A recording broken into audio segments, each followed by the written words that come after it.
Dans cette vidéo, nous allons examiner ce que les hommes recherchent dans une relation.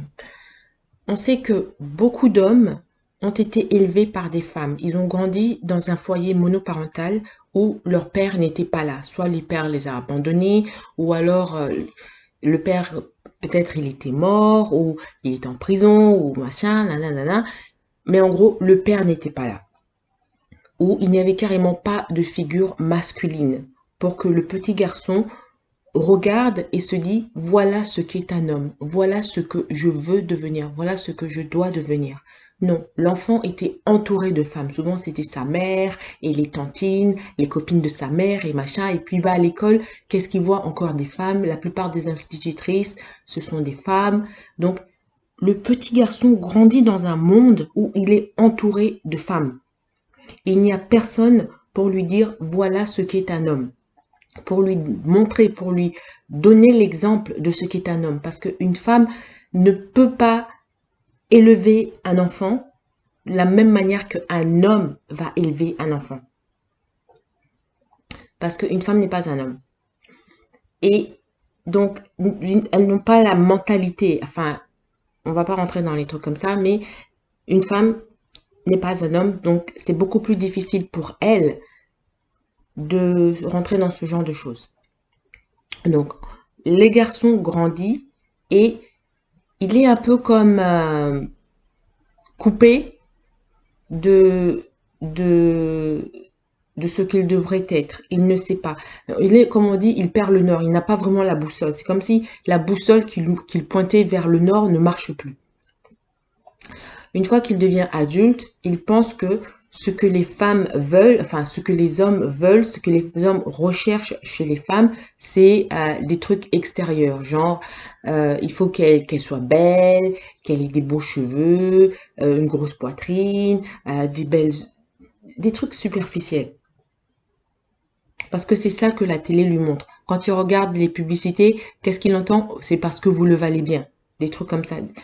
Juste des trucs superficiels. Mais s'il avait grandi avec un homme à la maison, son père lui aurait montré, voilà ce qu'un homme recherche chez une femme. Donc vous vous dites, qu'est-ce qu'un homme recherche chez une femme? Naturellement, biologiquement, tout le monde veut la paix. Bien sûr, la beauté, tout ça, ça compte, hein. Faut pas minimiser. Ça compte grandement. Regardez quelqu'un comme Marilyn Monroe. euh, Elle avait beaucoup de succès avec les hommes parce que les hommes la trouvaient attractive. Mais après, est-ce que le caractère a joigné? Probablement pas, parce que ce sont des gens qui se sont mariés plein de fois. Marilyn Monroe, Elizabeth Taylor et j'en passe, hein. Donc, la beauté, ça compte. Mais cette vidéo, ce n'est pas sur ça. Cette vidéo, c'est un peu plus profond. Ce que les hommes recherchent chez les femmes, c'est le respect. Pourquoi? Parce qu'un homme c'est un, comment dire, un conquérant, c'est ça le mot? Un homme, c'est un conquérant. Il conquiert le monde. Euh, bon, vous avez vu, hein, au point de vue historique, Alexandre le Grand, Marco Polo et j'en passe, mais on n'est pas là. Maintenant, un homme normal, entre guillemets, il va conquérir le monde dans le sens où il va sortir de sa zone de sécurité pour aller au boulot. Et le boulot, c'est pas facile, enfin, il y a toutes sortes d'épreuves, mais il a un but, c'est de prendre soin de sa famille. Maintenant, il va au boulot, il se fait insulter par le patron, on lui donne trop de boulot, il a toutes sortes de challenges là-bas. Et il rentre à la maison, qu'est-ce qu'il veut? Il veut la paix. La maison doit être un havre de paix. Je répète, la maison doit être un havre de paix. Le désordre, les batailles, les ci, les ça, tout ça, c'est à l'extérieur. Une fois que l'homme rentre à la maison, je dis l'homme, mais aussi la femme et les enfants, une fois que vous êtes à la maison, vous êtes dans un havre de paix. Quand il y a des problèmes, vous ne vous entendez pas, l'enfant s'est battu à l'école et l'un prend le côté de l'enfant, l'autre prend le côté de l'école, etc. Il y a l'art et la manière de gérer les difficultés. Il ne doit jamais, je répète, il ne doit jamais y avoir de cris et d'insultes à la maison. Jamais. les cris et les insultes, jamais à la maison. La maison doit être un havre de paix. Un havre, c'est-à-dire un abri, un refuge sûr et calme. C'est pour ça qu'on dit cette maison est un havre de paix, cette maison est comme un abri, un refuge sûr et calme où je peux aller me réfugier.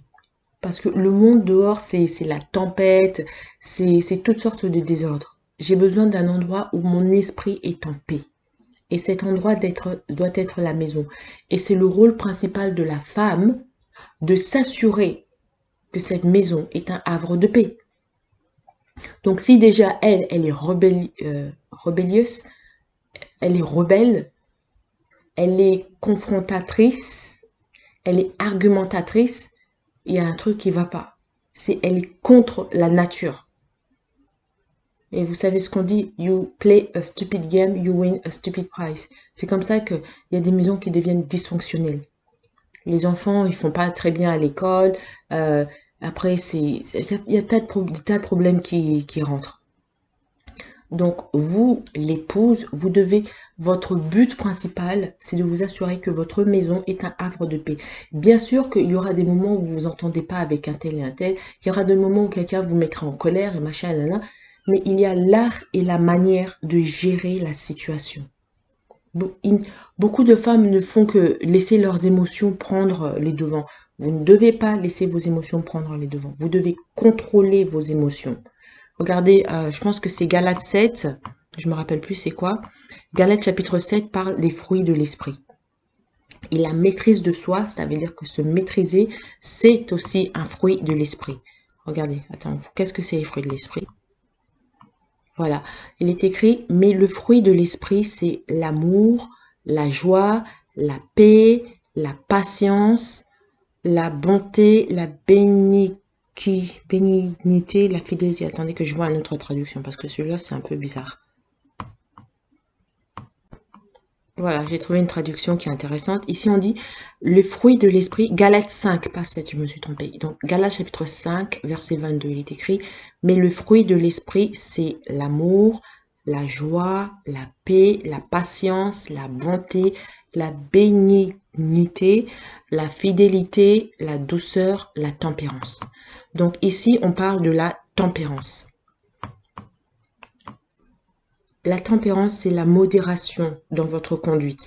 Vous ne devez pas aller, comme on dit, going overboard en anglais. Donc, vous ne devez pas aller à l'excès dans les choses que vous faites, comme dans la nourriture, mais aussi dans votre comportement, comme dans la colère, aller à l'excès. L'excès, ce n'est pas bien.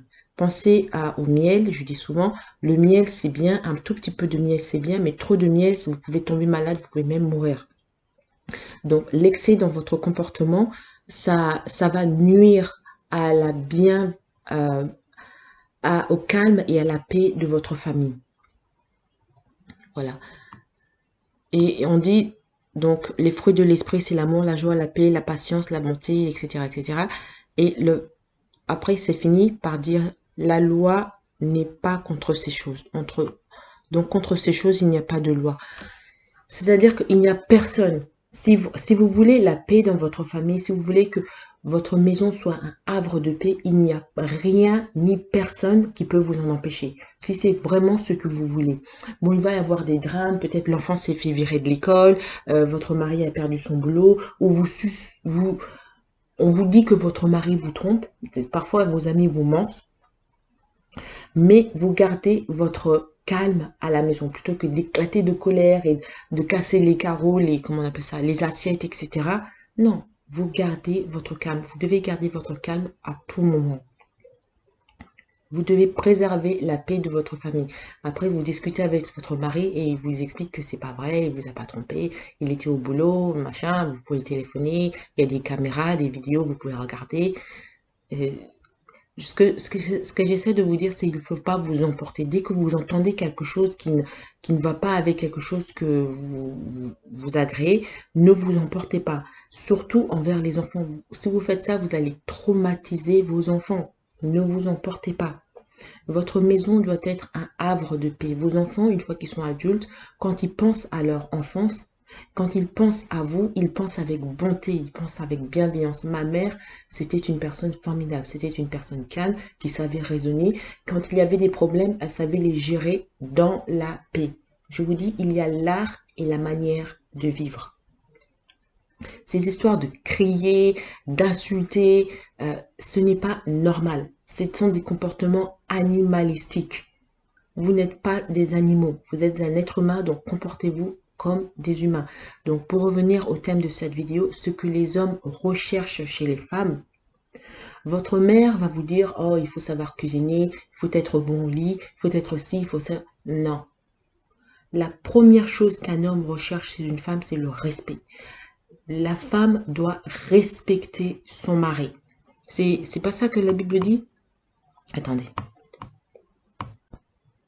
Oui, c'est Éphésiens 5 où il dit, femmes, soyez soumises à vos maris comme au Seigneur. En d'autres termes, femmes, respectez vos maris. Être soumise, ça ne veut pas être l'esclave. Ici, être soumise, c'est-à-dire coopérer dans le respect. C'est ça ce qu'est la soumission. Ça n'a rien à voir avec les gens qui n'ont jamais lu la Bible, ils ne savent pas de quoi ils parlent. Ils disent être soumis, c'est être un esclave. Non.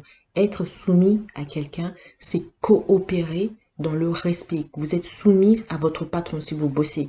Vous êtes soumise au boss. Ça ne veut pas dire que vous êtes l'esclave du boss, mais vous coopérez avec votre boss dans le respect. Et c'est la même chose. Quand vous êtes marié, vous coopérez avec votre mari dans le respect. La base de toute relation qui fonctionne, c'est le respect. S'il n'y a pas de respect, ça ne marche pas. Donc, apprenez à respecter votre mari. Mais vous dites, oui, mais mon mari, il est ça, ça, ça, ça. Pourquoi est-ce que vous l'avez épousé? Si c'est un psychopathe, si c'est quelqu'un qui est pas bien, si c'est machin. Pourquoi est-ce que vous l'avez épousé?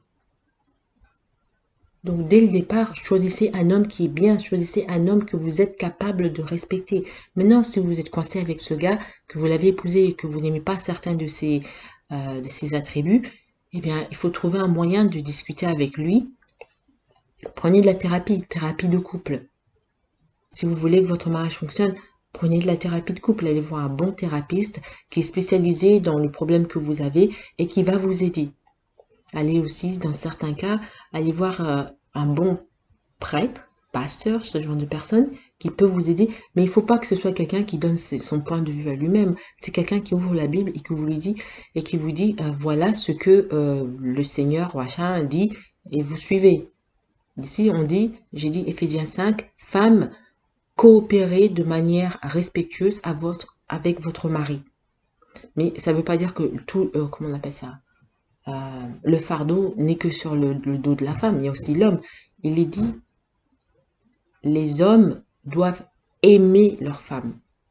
C'est le devoir d'un homme d'aimer sa femme, comme il aime son propre corps. C'est-à-dire que quand il a froid, il se met un manteau parce qu'il veut pas tomber malade. Donc, il voit sa femme, il fait froid dehors, il la couvre.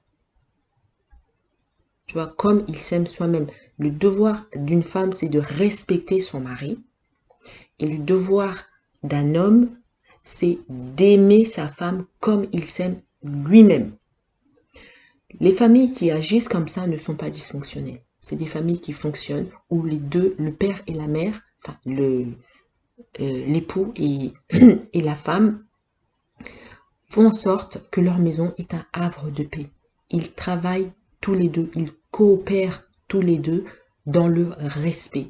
Et ça doit être la base de votre union, le respect. Parce qu'il y a des gens, comme je vous ai dit au début, les garçons qui sont nés dans des familles déjà dysfonctionnelles. Les mères qui ouvrent leurs jambes avec n'importe qui, et 9 mois plus tard, elles pondent un bébé. Le père n'est pas là, le père n'était jamais prêt, le père ne voulait pas avoir d'enfant.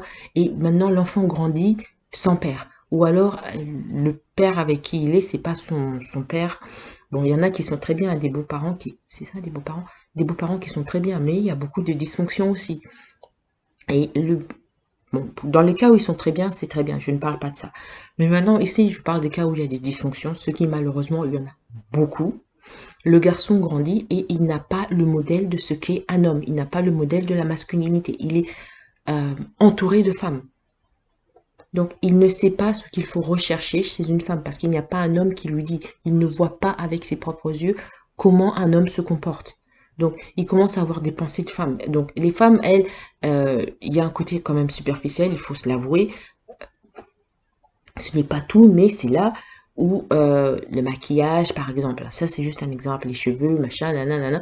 Et le garçon, il pense que c'est ça une femme.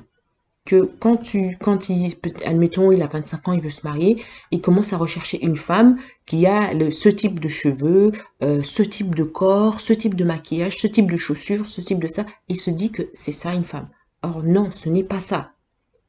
Ça, c'est juste l'apparence, c'est juste la coquille extérieure. Ça veut rien dire sur ce qu'est la personne vraiment. S'il était grandi avec un homme, l'homme lui aurait dit non, c'est pas ça ce que tu dois rechercher chez une femme. C'est vrai que ça aide, ça ouvre la porte, comme on dit. Mais ce que tu dois rechercher chez une femme, c'est la personne intérieure. Et la base de tout, c'est le respect. Parce qu'elle peut avoir toutes les qualités du monde, si elle n'a pas le respect, à quoi ça sert? Il y a une vidéo où, je pensais à faire une vidéo plus tard, il y a une femme qui s'est mariée, c'est aux États-Unis, une femme noire qui s'est mariée avec un homme noir, et le jour du mariage, vous savez, il faut faire les vœux jusqu'à ce que la mort vous sépare, etc., etc. Et la femme, elle refusait. C'est le vœu que je vais vous aimer dans la richesse et dans la pauvreté, dans nanana. Et c'était le jour de son mariage devant tout le monde, elle voulait pas le faire. Elle voulait pas dire le vœu. Mais l'homme, il a quand même épousé cette femme. Vous voyez, est-ce que vous vous dites qu'il y a un truc qui va pas dans ce comportement, dans ce mariage, chez cette femme? Elle ne veut pas faire les vœux de mariage. Elle ne veut pas dire qu'elle va respecter son mari, qu'elle va le soutenir jusqu'à ce que la mort les sépare. Alors, pensez à Iman, la chanteuse. Ça, non, c'est pas une chanteuse, c'est la mannequin. Elle est restée avec son mari jusqu'à la fin, jusqu'à ce que la mort les sépare. Elle a respecté son vœu. David Bowie était tombé très très très malade. Il est mort de je sais pas quoi, un cancer, je sais pas quoi. Iman n'a pas dit oh mon mari il est malade, il sert à rien, je me barre. Non, elle est restée. Elle a respecté le vœu jusqu'à la fin. Donc c'est la mort qui les a séparés. Mais cette femme, quand on lui dit le jour de son mariage devant tout le monde, fais ce vœu, elle a refusé. Donc comment est-ce que vous pensez que un mariage comme ça, éventuellement elle a accepté, elle l'a fait bien sûr, mais en un peu comme un contre-cœur, si tu veux, comme si c'était une blague. Elle rigole devant l'hôtel du mariage, elle fait ça, franchement. Mais quand un homme se marie avec ce genre de femme, qu'est-ce qui va se passer? Elle ne prend pas son rôle d'épouse au sérieux. Elle ne prend pas le contrat de mariage au sérieux. Et ben moi, je vous dis, ce mariage a duré maximum 2 ans. Après ça, le gars, il a craqué, il est parti. Parce que la femme était... C'est pas quelqu'un qui prenait le truc au sérieux. Et ça, le genre d'homme qui fait ça, c'est un homme. Quand vous regardez l'histoire de sa famille, il a grandi entouré de femmes. Son père n'était pas là. Pour une raison ou pour une autre, il a abandonné la famille ou whatever. Et l'homme, il grandit avec la femme, avec que des femmes. Sa mère, c'est une femme. Ses tantines, ce sont des femmes. À l'école, ses institutrices, ce sont des femmes. Donc, il pense au côté superficiel des femmes. Il ne pense pas comme un homme pense. Il épouse cette femme parce qu'elle a des gros seins, elle a des grosses lèvres, pour des trucs superficiels. Donc, même si elle est en train de l'humilier le jour de leur mariage, il est tellement attaché à ces trucs superficiels qu'il dit oui, I do. Il épouse la femme quand même. Mais après, c'est quand il rentre à la maison après le honeymoon, la lune de miel, c'est un cauchemar vivre avec une femme comme ça. Il se lève le matin, il doit faire son petit déjeuner tout seul, il va au boulot, où il passe 9 heures, 10 heures en train de souffrir au boulot, des boulots souvent difficiles, exténuants, etc. Quand il rentre à la maison, il n'y a rien qui est prêt. Il dit, chérie, qu'est-ce qu'on mange ce soir? Et la femme lui dit, tu te prends pour qui? Tu penses que je suis ta femme de ménage? Je suis ta cuisinière? C'est à moi, alors qu'elle était toute la journée en train de regarder Netflix. Et une femme comme ça, tu peux pas lui dire, écoute mon cœur, est-ce que tu peux me faire à manger au moins quand j'arrive?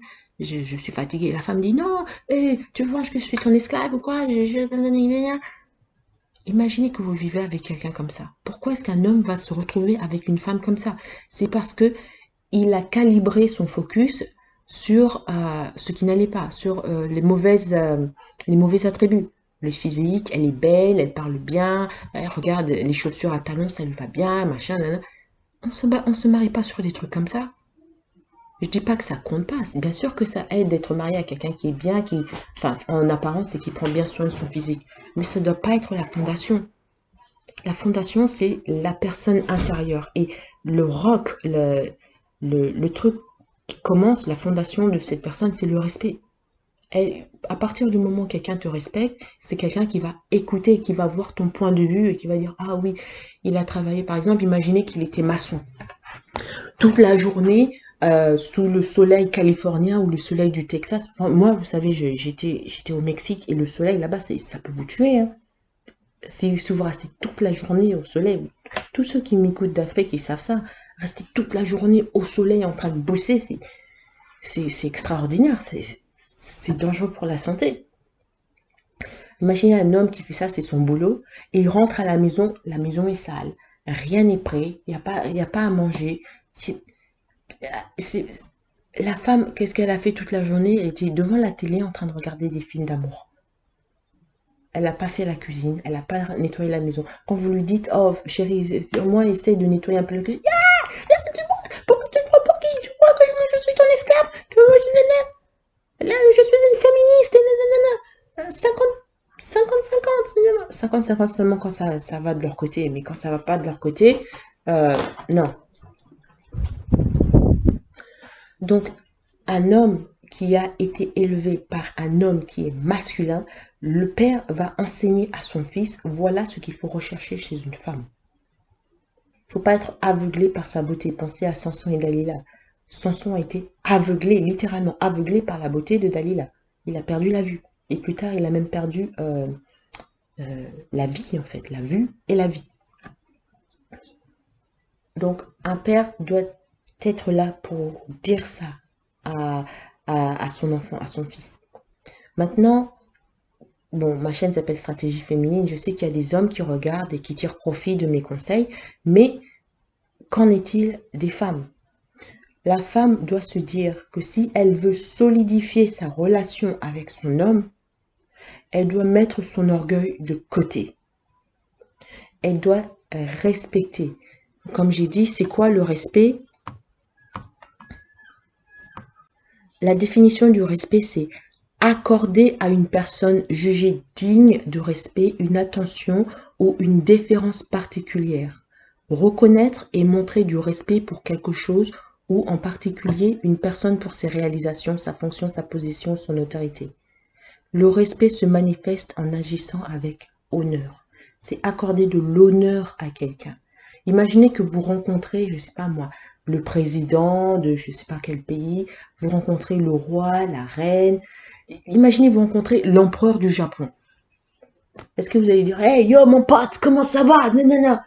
Non, vous allez le respecter. C'est l'empereur du Japon avec tout ce qu'il représente, un pays, sa culture, etc., son histoire. C'est tout ça, c'est encapsulé dans cet homme. Donc, par respect, vous allez vous comporter d'une manière agréable avec lui, respectueuse et pleine de déférence.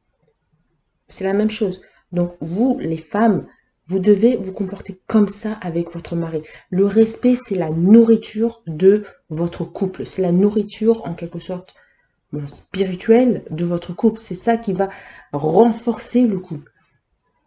Donc, imaginez, il fait quelque chose que vous n'aimez pas, plutôt que de commencer à crier, vraiment, toi toujours, ou les insultes encore pire. Non, vous respectez. Dites-vous dans la tête, si c'était l'empereur du Japon, comment est-ce que je me serais comporté? Oh, je me serais comporté avec respect.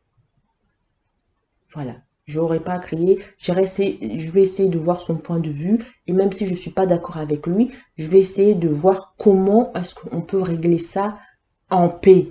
Rappelez-vous, il y a l'art et la manière de vivre. L'art et la manière de vivre. Votre but doit toujours, quand vous êtes avec votre famille, votre but doit toujours être de promouvoir la paix. Il ne doit jamais, je répète une fois encore, jamais dans une maison, il doit y avoir des cris et des insultes. Ça, c'est faire rentrer les démons chez vous. Et après, une fois que vous les avez fait rentrer chez vous, vous ne pouvez plus vous en débarrasser. C'est difficile de les chasser. Jamais dans la maison il doit y avoir des cris et des insultes. Spirituellement parlant, quand vous commencez à faire ça, vous faites rentrer des démons chez vous. Ne le faites pas. Parce que ça, c'est des invités que vous ne pouvez plus vous débarrasser. C'est trop difficile et ils font des saccages extraordinaires. Donc, toujours promouvoir la paix. Si vous connaissez une jeune personne qui est en train de, qui va bientôt se marier, envoyez-lui cette vidéo. Homme ou femme, si vous connaissez quelqu'un qui va bientôt se marier ou qui pense à se marier, envoyez-lui cette vidéo. Parce que ça, je parle de la base, de la fondation du mariage, de la fondation de toute relation. Même quand vous êtes du boulot, regardez ça, vous n'aimez pas votre boss, il, il vous prend la tête, etc. Mais est-ce que vous vous levez pour l'insulter? Est-ce que vous commencez à lui crier dessus? Non. Vous, en anglais, on dit you check yourself, c'est-à-dire que vous vous contrôlez, c'est ça, maîtrisez, vous vous maîtrisez, vous lui montrez quand même une certaine forme de respect. Et ça doit être la même chose dans le cadre de la famille. Ce n'est pas possible d'être d'accord avec tout le monde. Et ce n'est pas possible d'être parfait. Donc, il y aura peut-être un jour, vous rentrez, la maison n'est pas rangée de la manière dont vous souhaitez, ou quelqu'un a dit quelque chose qui ne vous a pas plu, etc. Il y a l'art et la manière de gérer cette situation. L'art et la manière de vivre. Tout doit être basé sur le respect. Pourquoi? Parce que si vous commencez à vous emporter, vous commencez à empoisonner votre relation. Et trop de poison tue. Peut-être qu'un milligramme de poison, je ne sais pas, quelqu'un peut survivre. Mais 10 litres de poison, il n'y a personne qui va survivre. Voilà. Donc, je le dis encore, le respect doit être la fondation de votre vie. Avec tout le monde, en fait. Pas juste avec votre famille. Et vous allez voir que les gens envers vous vont changer. Votre vie va s'améliorer. Des portes qui vous étaient fermées autrefois vont vous être ouvertes. Parce que les gens aiment être appréciés. Tout le monde aime être apprécié. Respecter les adultes, mais aussi respecter les enfants. Avec les enfants, quand vous avez fait quelque chose qu'il ne fallait pas, vous devez être capable de dire « Oh, je suis désolé ». Devant un enfant de 2 ans, un enfant de 2 ans, oh, je suis désolé Timmy, j'ai fait ça, j'aurais pas dû, mais maintenant je vais réparer, je vais faire ça à la place. Et ça, vous faites ça avec votre enfant dès qu'il est petit, votre gosse va vous adorer. À 12 ans, vous le faites, à 28 ans, vous le faites, il va vous adorer. Moi, je me souviens, la dernière fois que j'étais au cinéma, c'était au Canada. À l'époque, j'habitais au Canada. Et avec mon mari, on est parti voir Batman, c'est ça, Batman versus Superman. Et il y a une scène qui est restée dans ma tête et c'est devenu un peu une sorte de fondation pour la manière dont je vais élever mon fils. Donc dans cette scène, Batman versus Superman, donc vous avez Superman, Clark Kent, il va dans son village pour voir sa mère. Vous savez que son père est mort, donc il va rendre visite à sa mère. Et Clark Kent, c'est un adulte, hein, il a quoi? Il a 30, il a dans la trentaine, je pense qu'il a 33 ans parce que c'est trop basé sur le Christ. Donc, bon, ça c'est une autre histoire, je ferai une vidéo peut-être là-dessus. Donc il a dans la trentaine, c'est un grand homme. Et il va voir sa mère, et la réaction de sa mère, enfin au début sa mère on dirait qu'elle s'attendait pas à ce qu'il allait venir ce jour-là, donc elle était occupée à faire ce qu'elle faisait, son boulot, etc. Elle se retourne, et devinez qui elle voit? Elle voit son fils. Oh, la joie qui se lit sur son visage, c'est extraordinaire. Et elle court vers son fils, elle l'embrasse, et le fils, il voit sa mère, la même chose, il l'embrasse. Tous les deux sont super contents de se voir l'un avec l'autre. Ils se serrent les bras, enfin, ils s'embrassent en fait, ils s'entourent, j'ai oublié le mot français, vous savez, ils s'entourent, etc. Ils sont très très très contents de se voir.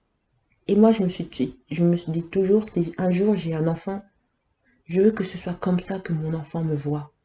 Que plus tard, quand il est adulte, il me voit, il est super content de me voir. Parce que dès qu'il me voit, il a tous ces flashs de souvenirs qui sont positifs. Que sa mère était quelqu'un de formidable avec lui. Que sa mère l'aimait beaucoup, a bien pris soin de lui. Et qu'ils ont eu une relation qui était vraiment solide, pleine de respect. Il sait qu'il peut compter sur sa mère, que sa mère sera toujours de son côté, mais pas d'une manière à le pourrir et tout ça, il y aura bien sûr de l'équilibre, mais dans l'ensemble, l'union entre l'union affective entre la mère et l'enfant, c'est très très puissant. Et je me suis dit, moi, c'est ça que je veux. Si j'ai un enfant, je veux ce genre de relation. Je veux pas une relation où mon enfant me déteste, où mon enfant a peur de moi, où mon enfant, enfin, juste des trucs négatifs, négatifs, négatifs. Je veux pas de ça. Donc, je me suis dit, si je veux une conclusion de Clark Kent avec sa mère, il faut que j'agisse comme ça avec mon enfant. Je dois lui montrer dès qu'il est petit le respect, l'amour et tous ces genres de choses. Moi, je vois les tantines dans le bus en train de crier sur l'enfant. Yo, nyama, zoma, en train de traumatiser l'enfant. Qu'est-ce que vous espérez qu'il va se passer? L'enfant, il a 18 ans, il se barre, il ne veut plus entendre parler de vous. L'histoire de Clark Kent qui vient voir sa mère et qui sont super contents de se voir, ça ne va pas vous arriver à vous, hein, si vous faites ça. Non. L'art est la manière de vivre avec les gens, que ce soit un bébé ou votre époux, que ce soit un adolescent ou... Non, il faut traiter les gens avec respect. Vous devez bannir les cris et les insultes. Vous devez apprendre à vous contrôler, parce que c'est pas que vous savez pas vous contrôler, vous vous contrôlez. Toutes celles qui travaillent, elles se contrôlent, hein. Vous arrivez à l'heure au boulot, vous traitez vos collègues avec respect, votre boss avec respect, donc vous vous contrôlez. Malgré les difficultés qu'il y a, c'est pas facile. Quand vous allez demander l'argent, vous allez mendier l'argent aux ascédiques, vous vous contrôlez. On vous pose 10 millions de questions, vous vous contrôlez. Même si ces questions sont agaçantes, vous vous contrôlez. Donc, vous savez vous contrôler. Donc, contrôlez-vous aussi avec votre famille. Parce que votre famille, c'est les gens les plus importants de l'univers pour vous. Ils sont beaucoup plus importants que votre boss. Ils sont beaucoup plus importants que l'administrateur des allocations familiales. Non, vos enfants et votre épouse, c'est beaucoup plus important. Donc, vous devez vous contrôler. Pensez à l'importance du respect. C'est la fondation. Si vous ne savez pas ce que c'est que le respect, regardez dans un dictionnaire. Le dictionnaire Larousse. Donc, d'après le dictionnaire Larousse, le respect, c'est sentiment de considération envers quelqu'un et qui porte à le traiter avec des égards particuliers. Manifestation de ces égards, le respect des professeurs, des règles, manquer de respect à quelqu'un. Donc, le respect, c'est le sentiment de considération envers quelqu'un et qui porte à le traiter avec des égards particuliers. Vous devez avoir de l'amour pour cette personne, du respect. Enfin, voilà ce que je vous encourage à faire. Prenez une note, un post-it, un petit bout de papier. Écrivez la définition du respect. Regardez sur Google, respect, définition, et prenez la définition que vous aimez le plus, qui est le plus facile à retenir, parce qu'il existe des centaines de versions de la définition. Donc, prenez ça, et puis vous écrivez sur ce petit bout de papier, et vous collez ce petit bout de papier sur votre frigo. Comme ça, tous les jours, vous le voyez. Et ça va vous aider, ça va être imprégné dans votre esprit, et ça va vous aider à traiter les gens de votre maisonnée de manière plus respectueuse. Traitez les gens de votre maisonnée de manière respectueuse. Rappelez-vous, pas de cris et pas d'insultes. Les ah yo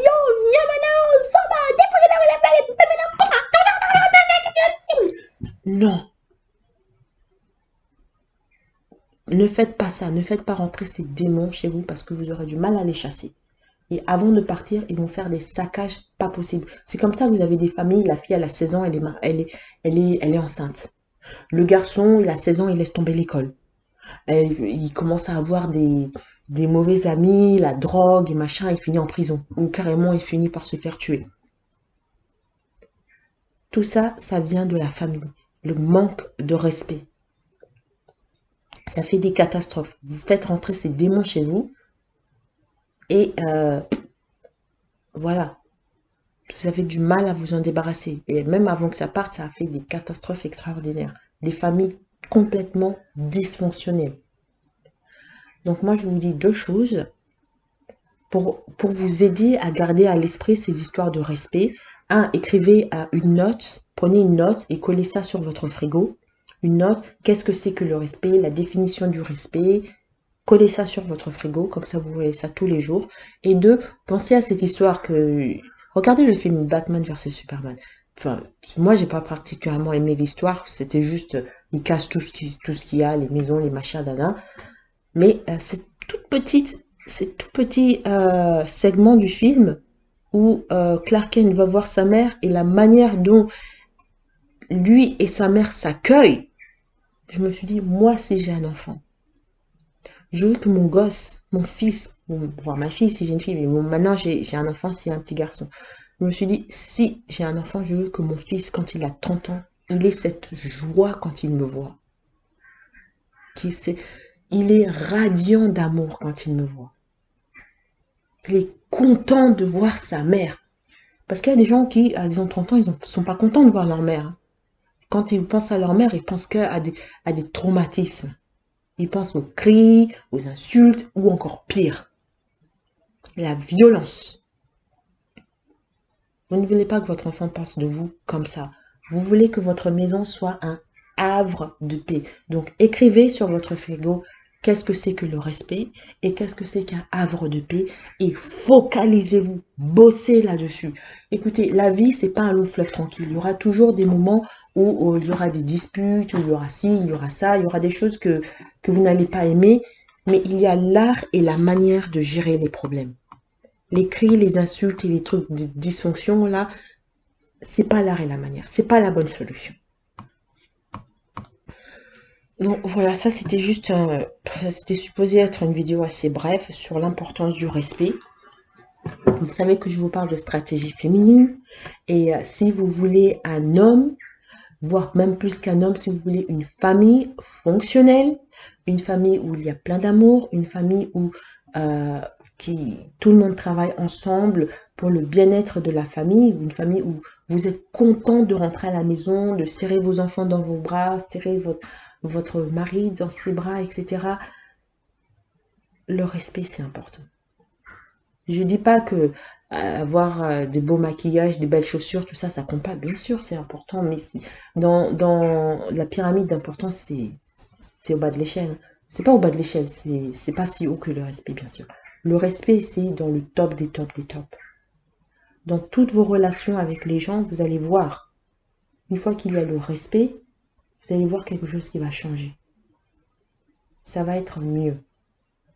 Mais après, s'il y a des gens qui ne sont pas respectueux, qui ne veulent pas... Vous savez, tout le monde ne va pas vous aimer. Après ça, c'est à vous d'avoir la sagesse de choisir quel genre d'environnement vous voulez, quel genre d'amis vous voulez. Voilà. Si vous avez des questions, n'hésitez pas. Avant de partir, surtout, abonnez-vous. Et je vous dis, encore plus important que de vous abonner, c'est de partager cette vidéo. Si vous connaissez des jeunes gens qui ont entre 16 et 22 ans, envoyez-leur cette vidéo parce que ce sont des gens qui sont en train de bâtir leur vie d'adulte en fait. Et parfois, ils n'ont pas eu ce genre de conseils. Et je pense que ce genre de conseils, c'est très très important si ils vont commencer à rechercher un partenaire pour la vie. Le respect, c'est super important. Eux, ils doivent respecter les autres, mais il faut aussi qu'ils discutent avec l'autre personne, qu'ils aient l'honnêteté de discuter avec l'autre personne et d'exiger le respect de l'autre personne. Pas de gros mots. Les gros mots et tout ça, non. Les langages dysfonctionnels, les comportements dysfonctionnels, c'est non. Vous devez être ferme. Si tu veux dire des gros mots, tu dis pas des gros mots en face de moi. Voilà. Le respect, c'est super important. Donc, abonnez-vous et partagez cette vidéo. Et je vous dis à bientôt.